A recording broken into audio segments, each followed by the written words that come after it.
સૌરાષ્ટ્રના વેપારીઓને ધાકધમકી ખંડણી વગેરે વગેરે ગુનાઓમાં સામે આવેલો વેપારી અને હાલનો તાજેતરનો એક સુરત શહેરનો મોટો ગુનેગાર તરીકે જે સામે આવી રહ્યો છે તે ચિરાગ ગોટી કેસમાં નવી અપડેટો શું છે? ચિરાગ ગોટીનો વરઘોડો નીકળી ચૂક્યો છે. ચિરાગ ગોટી સામે વધુ કેટલા ગુના નોંધાયા છે તેની વિગતે ચર્ચા કરીએ કર્તવ્ય ગુજરાત ન્યૂઝના અહેવાલમાં. તો જોઈએ, ચિરાગ ગોટીએ 10-11 ફેબ્રુઆરી 2024 સુરત કોર્ટમાં સરેન્ડર કર્યું હતું. સુપ્રીમ કોર્ટના કડક નિરીક્ષણ બાદ તેમાં તેને માસ્ટરમાઇન્ડ જાહેર કરાયો હતો. રસ્તો ન દેખાતા આગળ તેણે કોર્ટનું સુરત કોર્ટમાં સરેન્ડર કરી દીધું હતું. કોર્ટે તેને 4 દિવસની સુરત પોલીસને કસ્ટડી આપી હતી અને હાલ હવે તેની તપાસ સ્પેશિયલ ઓપરેશન ગ્રુપ એટલે કે એસઓજીને સોંપાઈ છે અને એસઓજી હવે તેની રીતે તપાસ તેજ કરી રહી છે.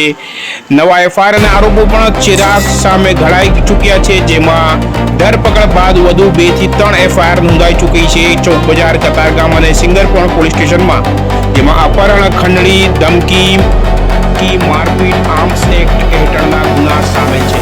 આ કેસમાં જમીન દલાલ જિગ્નેશ વ્યાસનું અપહરણ કરી 2 લાખની ખંડણી માંગી 50,000 પડાવ્યા. બીજા કેસમાં બિલ્ડર પાસેથી 3 લાખની જગ્યાએ 18 લાખ જબરજસ્તી પડાવ્યા. ત્રીજા કેસ એવા કુલ અનેક 6 જેટલા ગુના નોંધાઈ ચૂક્યા છે, જેમાં 23 કરોડથી ઉઘરાણીનો મુખ્ય આરોપ છે. હાલ જે તાજેતરના વરઘોડાની વાત કરીએ તો એસઓજી ચિરાગને રિકન્સ્ટ્રક્શન માટે તેના વિસ્તાર વરાછા વેડમાં લઈ જઈ ઢોલ નગારા સાથે તેનો વરઘોડો કાઢ્યો હતો, જ્યાં હજારો લોકોની જનમેદની ભેગી થઈ હતી. પીડિતો અને સ્થાનિકોએ ચિરાગ ગોટીને ફાંસી આપો જેવા પ્લે કાર્ડ લઈને રોષ વ્યક્ત કર્યો હતો. લોકોએ તેના કપડાં ફાડી નાખ્યા હતા. ધક્કા મુક્કી કરી પોલીસે માંડ તેને ત્યાંથી કાઢ્યો હતો. ચિરાગ 2 હાથ જોડીને લોકો સમક્ષ માફી માંગતો દેખાયો હતો. આ કાર્યવાહીને સુરત પોલીસની સિંઘમ સ્ટાઇલ કહેવામાં આવી રહી છે અને તે એક મોટો સંદેશો આપી રહી છે કે ગુંડાગીરી માટેની સુરત શહેર આ જગ્યા નથી. અનેક પીડિતો સામે આવ્યા છે.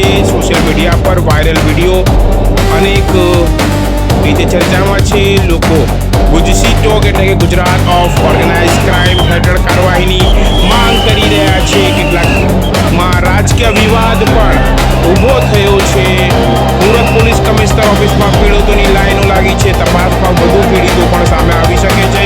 ચિરાગના પિતા ઘનશ્યામ અને તેનો ભાઈ નિરાંત પણ આમાં આરોપી છે. આ કેસ સુરત શહેરમાં હાલ ટોપ ઓફ ધ સિટી તરીકે ચર્ચાઈ રહ્યો છે અને પોલીસે ચિરાગને ડોન બને તે પહેલા જ તેને કાયદાનું પાઠ ભણાવી દીધું છે.